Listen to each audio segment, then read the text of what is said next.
Hi, welcome back. In today's video, I'll introduce the Narwal T10, the world's first self-cleaning robot mop and vacuum, or so the manufacturer claims. So I've spent the past few days testing it to see if these claims are valid. I'll reveal both the good and bad, and there's a lot to unpack, so let's get started. Full disclosure, Narwal sent me this product for free to test, but I base my findings on test results to be subjective.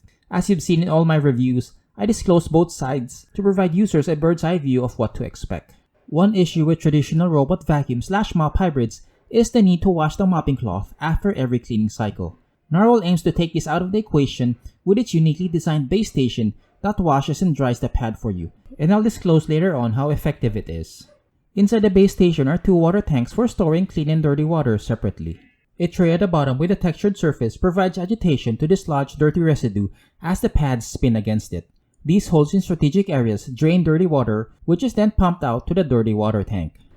Not only will it clean the pad and flush out dirty water, but the base station also does other tasks, one of which is priming the two pads prior to the mopping cycle. The robot itself doesn't have a water tank, but it relies on the station to saturate the two pads before heading out.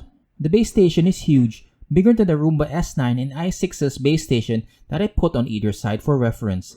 I guess Narwal had to make it this big to fit in the clean and dirty water tank. However, even with a huge footprint, it doesn't have a self-emptying feature, which affects its usability somewhat if you want to use it as a robot vacuum. Each tank has a capacity of 1.3 gallons. In my small home, I would estimate refills to be once a week, but your mileage may vary depending on your home size and usage frequency. Sensors are in place to notify you if the clean water tank is empty or if you need to dispose of dirty water. Please note that this robot will not vacuum and mop simultaneously as it does each task independently. One advantage of this is there's little risk of water seeping through the motor since it is shut off, which enables this robot to mop even wet spills. There are separate attachments for the vacuum and mop function. There's a bracket with two side brushes for vacuuming, but it lacks a motorized brush, so it won't clean carpets as well. Two triangular shaped brackets are included for mopping along with 4 pads. A Velcro padding secures these pads so it's easy to attach. These magnetized pins underneath make switching between mopping and vacuuming configurations easy. Narwal uses LiDAR as its primary navigational sensor, so it's efficient and traverses in straight lines.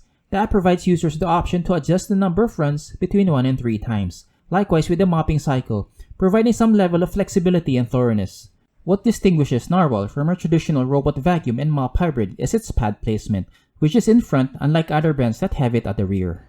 Moving into this location does several things. First, it enables it to mop even wet messes, which isn't possible with other brands since you'll have to clean this area under the main brush. The front-mounted pads cover most of the front, so there will be no residue buildup in this area, which brings me to my second point. It expands the cleaning pad to the width of the robot, around 14 inches, wider than any robot vacuum and mop I've tested so far. Unlike traditional robot mops that drag a wet pad, this robot has 2 counter-rotating pads that provide efficient agitation and the most efficient so far at cleaning sugary stains like grape and tomato juice. When I say effective, I mean it didn't leave any sticky residue. One reason is it docks after each pass, so stain fragments on the pad are cleaned and don't get dragged on the surface. Lastly, it prevents the robot from stalling, which was the case with the Roborock S5 Max and S7 mopping sticky stains. I'd say it's much better than the other 2 robots I've mentioned in this aspect. This isn't a surprise for me as its design is biased towards mopping instead of the vacuum-centric design of other brands. But there's a limit to its effectiveness. It may struggle with large stains as it did when I tried it on this big mess. It's most effective at mopping non-sugary stains like red wine. You can see in this clip that it cleaned all of it after 1 pass. You'll notice a tiny gap between the 2 pads, which may result in some missed spots when combined with the wider turns.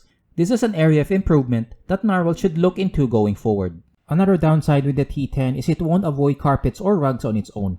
It lacks a carpet sensor that the Roborock S7 has that shade these areas. So you'll have to approximate where to draw off-limit zones. Not a deal breaker by any means, but given its high cost, I would have hoped Narwal put in something similar. How effective is the self-cleaning feature? I'll let you decide. Here's how the pads look like after the mopping tests. It wasn't totally clean as you can still see residue on the pads, but the good news is it isn't sticky. The base station did its job at removing sticky remnants, but you'll still have to wash the pads manually. The pads won't be as dirty after mopping tasks, but it's not totally hands-free as you'll need to clean buildup on the tray and wipe excess water on this area where the robot docks. Cleaning performance is decent but not great. The lack of a brush roll hampers its pickup on carpet. I tried different types of debris, but it lacked agitation to be relied upon solely for cleaning this surface. Passes weren't as clean, and it left dirt even after multiple runs.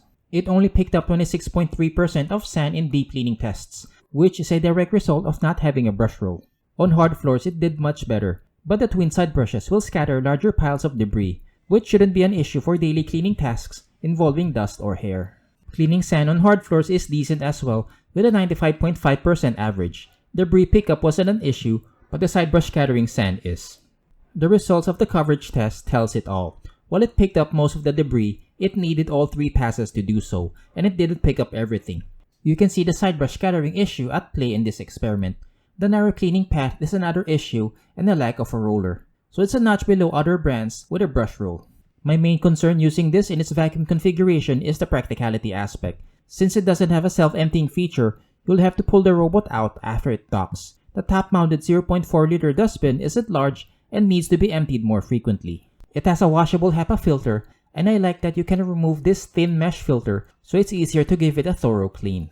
This robot isn't noisy, maxing out at 63 decibels in vacuum mode, and it's quiet in its mopping configuration, not even cracking 50 decibels. Max runtime is around 3 hours or 180 minutes, thanks to the 5200 mAh lithium-ion battery. Narwal says it has a fast charging system and will take around 3 hours to fully charge. To get the most out of this robot, you'll need to download the app using the QR code here. Right now, it's the only way to do so, as searching for Narwal will yield these results. Users can control the number of passes for both the mopping and vacuuming runs, which is a must-have in my opinion. Selective room cleaning is available, so you can pinpoint which areas on the map you want vacuumed or mopped. However, it lacks a custom room naming feature, and you're limited only to these options. It also has an off-limits tab that lets users draw no sweep, no mop, or no sweep and mop zones. However, it lacks the invisible wall feature, which limits the areas you can block to squares or rectangles. Another feature I didn't like is it can only save one map. I guess the massive size of the base station will discourage you from moving this around, but I'd prefer that option to save more maps. It has a mapping feature similar to the one found in the Roomba i6 or S9, where it explores the area for the sole purpose of drawing the map. But you'll have to open doors and remove any obstacles to maximize this feature. Also, mapping will be a requirement because this robot will not run without a map saved. To conclude this review, the Narwal T10 is really good at mopping floors, perhaps the best robot I've tested for such. I've been using it extensively to mop the living and dining area in our home, and the results were mostly positive. Not having to constantly refill the tanks or clean the pads is a huge plus. The option to open the tops of the water tanks is another plus point for usability, as it makes it very easy to clean, especially the dirty water tank. The self-cleaning feature helps, but it won't totally clean the pads, so it isn't a hands-free user experience. While vacuuming is decent on hard floors, it isn't as good on carpet and shouldn't be the primary reason why you buy this product. This robot is designed specifically to mop, and the vacuuming function is secondary. 3 factors may give you pause buying this. First is the cost. It will be more expensive than the Roomba S9 Plus, but it does have the 2-in-1 functionality, but the price is still extravagant. Next is the massive size.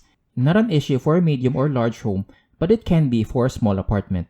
Lastly is the availability of parts. Since Narwal is a new player in this niche, only time will tell how good the after-sales service is and the availability of parts. Let me know what you think of this product in the comments section. If this video has been helpful to you, please give it a thumbs up. Links are in the description for more information. Subscribe and hit the bell icon to get notified for future reviews like this. Thanks again for watching, and I'll see you in the next video.